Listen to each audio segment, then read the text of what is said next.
Kau sedang apa?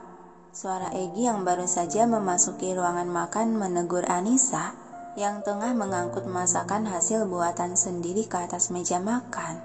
Enggak, lihat nih, aku lagi ngapain? Sahutan Anissa tak acuh sambil bergerak cekatan. Apa gunanya mereka?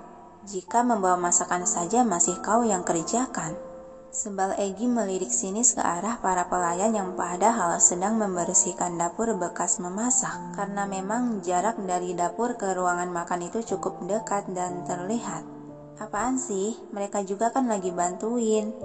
Sudah lelaki duduk saja deh, jangan banyak protes. Oceh Anissa sembari menata piring di atas meja. Besok aku lihat kau bekerja tak sesuai peranmu, akan kupecat mereka semua. Dumelan Egy seraya menurut mengambil duduk di salah satu kursi makan yang ditarik sendiri. Pecat? Enteng banget mulutmu. Ini soal pekerjaan orang dan mata pencaharian mereka. Jangan membuat hal kecil menjadi sengsara bagi orang lain deh. Anissa menimpali sembari ikutan duduk bersebelahan. Namun ucapan tersebut sepertinya sedang tidak didengarkan oleh si Egy yang perhatiannya sudah teralihkan ke arah para pelayan yang sedang sibuk bekerja. Sebentar, kau yang di sana, siapa kau? Tunjuk Egy pada gadis berseragam pelayan di ujung sana yang tengah mengusap debu di sekitar lemari hias dekat meja makan. Hei, kenapa kau diam saja, ha? Siapa kau? Teguran Egy lagi membuat Anissa pun ikut melirik ke arah tunjuk, di mana gadis pelayan itu tampak termatung gemetaran masih membelakangi. Egy, cukup deh. Kamu ini aneh-aneh aja, jelas-jelas dia memakai seragam pelayan kan? Walau takut, pelayan itu bergerak memutar tubuh untuk menghadap dan menundukkan kepala. Saya mawar tuan muda. Namun tatapan Egy malah semakin menajam, penuh kecurigaan masih menusuk tertuju ke arah pelayan tersebut. Aku sendiri yang memilih para pelayan, jelas aku tahu wajah-wajah mereka. Tapi dia sangat asing. Katakan, siapa kau sebenarnya? Kali ini suara Egy terdengar meninggi membuat pelayan itu gemetaran ketakutan. Maaf tuan muda, dia pelayan pengganti Mimi. Tiba-tiba seorang pelayan lain langsung datang dan menjelaskan. Alis Egy mengernyit masih menatap tajam meminta penjelasan lebih. Apa alasannya? Kemarin malam, Mimi mendapat telepon dari kampungnya yang mengatakan keluarganya kecelakaan. Jadi dia langsung pulang kampung tanpa bisa memberitahukan untuk izin dulu pada Anda. Dan karena tidak bisa membiarkan tempatnya kosong begitu saja, dia mengajukan diri untuk mengganti tempat kosong itu. Penjelasan pelayan tersebut terlihat jujur dari sorot matanya. Seperkian detik Egy terdiam masih mencari kebenaran dari ucapan lalu mendesah kasar. Hebat sekali. Senyuman miring mengejek dan dengusan kekesalan Egy melirik sinis ke arah kedua pelayan itu. Memutuskan orang lain masuk ke rumahku tanpa pemeriksaan. Kau pikir kau siapa, ha? Segera pelayan tersebut membungkukkan badan 90 derajat memohon ampun. Maaf tuan muda, saya telah bersalah. Ucapnya dengan suara gemetar serta tubuh mulai menegang oleh penekanan sang majikan. Melihat itu Anissa merasa tak tega namun tak bisa berbuat apa-apa. Karena memang perbuatan pelayan tersebut cukup salah. Memasukkan orang baru tanpa ada pemberitahuan dahulu ke si pemilik rumah. Ini tidak bisa dibiarkan. Aku harus menyeleksi lagi mereka. Ucapan Egy yang seketika membuat para pelayan di sana tampak gelisah dan lemas. Untuk hari ini kalian bekerja seperti biasa saja. Anggap saja ini hari terakhir kalian. Baik tuan muda, serempak para pelayan menundukkan pandangan patuh. Sebentar, kau, tunjuk Egy menghentikan langkah kaki salah satu pelayan yang kebetulan tak jauh ada di sekitar. Iya tuan muda, gadis pelayan tersebut menghampiri. Buatkan bekal yang lengkap. Baik tuan muda, akan saya siapkan. Lalu para pelayan pun bergerak kembali pada pekerjaan mereka masing-masing, sampai menciptakan keheningan di sekitar meja makan. Sedangkan Anissa sudah hanyut dalam kesibukan pikirannya sendiri, tak berani membuka suara untuk mengomentari. Dia memilih menyiapkan makanan ke piring si Egy. Begitu pula Egy hanya menatap sang istri tanpa bersuara. Sampai acara makan sarapan pun telah selesai. Selesai sarapan, keduanya langsung berjalan ke arah garasi samping halaman rumah karena hari ini Anissa akan dinas pukul 9. Juga sudah memiliki janji temu dengan Rika serta dosen pembimbingnya di kampus. Dan Egy masih saja bungkam belum memberitahukan soal Romisa yang melahirkan ke istrinya itu.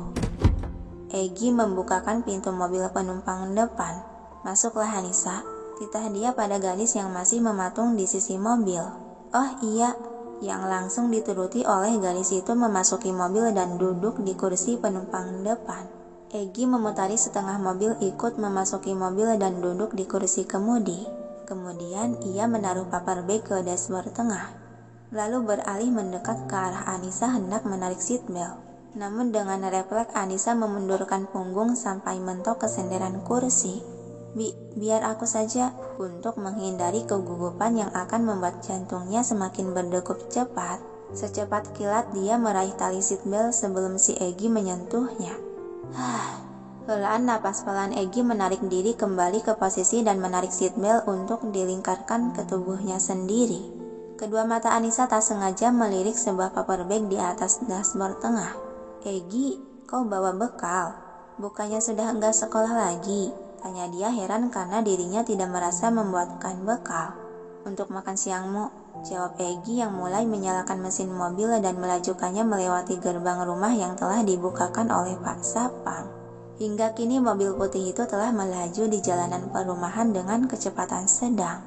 Kok makan siangku? Kan aku biasa jajan di kantin. Kenapa harus bawa bekal segala? Bukannya kau juga dulu selalu membuatkan bekal untukku? Jadi sekarang giliranmu membawa bekal, tutur Egy dengan pandangan tetap fokus ke jalanan. Baiklah, akan aku bawa deh. Pasrah Anissa ikut melihat ke depan. Akan tetapi alis dia berkerut heran saat mobil yang dilajukan berbelok arah bukan ke kiri ke arah kampusnya, melainkan ke arah kanan yang entah akan kemana. Kok mobilnya berbelok ke arah sini sih? Aku kan mau ke kampus, tanya Anissa melirik pria di kursi kabin itu. Kita akan ke rumah keluarga dengan lewat jalan cepat, ucap Egy tenang dengan tatapan tetap fokus mengemudi. Anissa menghembuskan napas pelan disertai anggukan tipis. Boleh juga sih. Kita akan pindah tanpa pamitan secara sopan pada orang tua. Kalau gitu, aku akan kabari Rika dulu deh untuk batalkan pertemuan, tutur Anissa sambil mengeluarkan ponsel dari tas gendong yang ada di pangkuan dan mulai mengetikkan sesuatu di layar. Hingga seperkian menit, keheningan membentang di antara mereka berdua yang masing-masing fokus dengan kesibukannya. Anissa, panggil Egy memecah keheningan. Ada apa Egy? Sahutan Anissa tanpa mengalihkan perhatian dari layar ponsel. Kau tahu, ada keperluan apa kita ke rumah ayah? Bertemu keluarga serta pamitan pindah rumah kan? Jawab Anissa masih fokus berkirim pesan dengan sahabatnya. Bukan hal itu aja, ucap Egy lalu melirik sekilas pada gadis yang sibuk dengan ponsel. Tapi, untuk melihat keponakan kita juga. Seketika gerakan jemari tangan Anissa yang sedang menari di atas layar ponsel terhenti. Dia menoleh menatap tanya, keponakan? Maksudmu? Kakak ipar telah melahirkan, ucap santai Egy, yang seketika binar bahagia tercipta di mata Anissa. Mbak Misa melahirkan? Egy mengangguk kecil mengiyakan. Pagi sebelum subuh. Hah? Egy? Suara geraman Anissa menatap sebal. Iya sayang. Egy malah menimpali dengan tenang walau tahu gadis itu akan marah. Kenapa kau tidak memberitahuku dari tadi sih? Kenapa baru sekarang? Sebelum subuh kan sudah lewat jauh tahu, ocehan kekesalan Anissa. Yang terpenting aku menyampaikannya sekarang. Dasar bocah. Kan bisa kamu kasih tahu aku waktu sarapan. Ini sih telat banget. Anissa masih menggerutu kesal, yang ditanggapi dengan tenang oleh si Egy. Aku baru memberitahukannya sekarang karena aku tahu jika memberitahukannya sejak pagi, kau pasti akan segera pergi ke sana tanpa peduli dengan sarapanmu. Ya tapi kan ini telat banget tahu. Kita kan keluarganya gitu. Masa baru datang sekarang? Ucap Anissa masih sebal. Egy menghela napas pelan lalu melirik gadis yang cemberut itu. Tidak apa, kita akan tetap datang sayang. Jangan panggil sayang deh, bikin mual. Rajuk Anissa membuang muka yang sudah memerah malu, membuat Egy terkekeh pelan. Oh benar, aku harus kabari papa. Anissa kembali meraih ponsel dan mendial sebuah nomor untuk menghubungi seseorang. Dan beberapa saat kemudian, di kediaman Saputra, pasangan muda Egy dan Anissa telah sampai di kediaman itu. Saat ini mereka tengah berjalan beriringan di lorong panjang yang membawanya menuju ke sebuah kamar. Dan tepat langkah kaki mereka terhenti di hadapan pintu tunggal, tak sengaja keduanya berpapasan dengan sekretaris Sang yang baru saja keluar dari pintu tunggal tersebut. Nona muda Anissa, bagaimana kabar Anda setelah berpindah rumah? Sapa sekretaris Sang berdiri di depan pintu sengaja menghalangi. Anissa membalas dengan senyuman ramah. Lalu dia membuka mulut hendak menjawab, namun, mari kita masuk.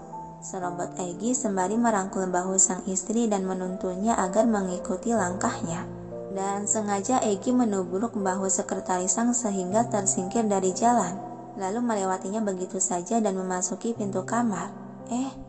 Egy, bingung Anissa melirik lelaki yang tersingkir itu.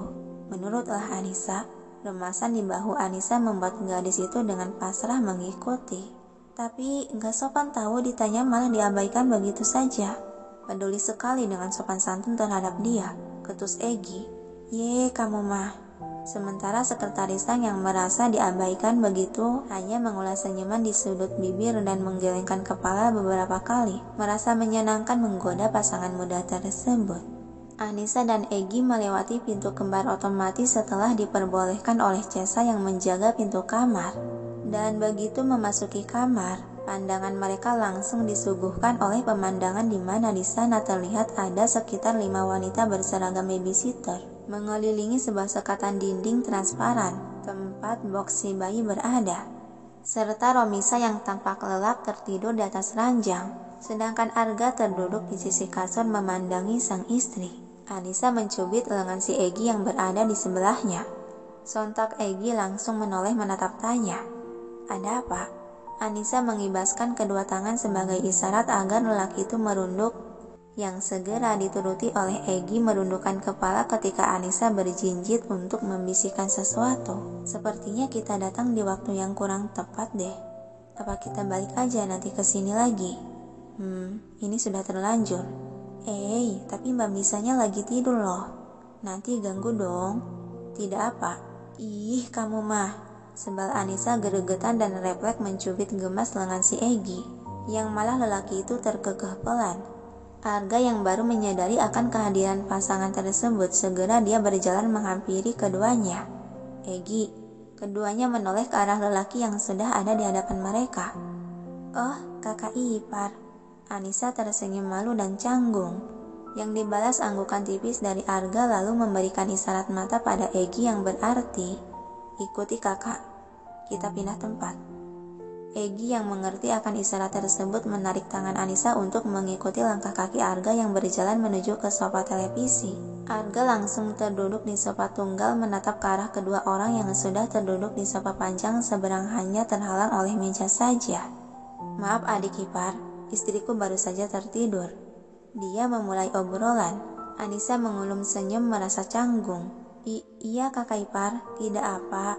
Anissa bisa kesini lagi nanti, tapi kalau lihat dede bayinya boleh kan? Sejenak Arga terdiam terlihat ragu. "Boleh saja, setelah tubuhmu dibersihkan." Maksud kakak ipar?" tanya Anissa dengan alis tertaut bingung. Arga melirik memberikan kode pada sekumpulan babysitter di sana, yang dengan sigap seorang babysitter datang mendekati. "Mari nona muda, tempat pensterilan tubuh," ucap wanita tersebut dengan gerakan tangan. "Oh iya."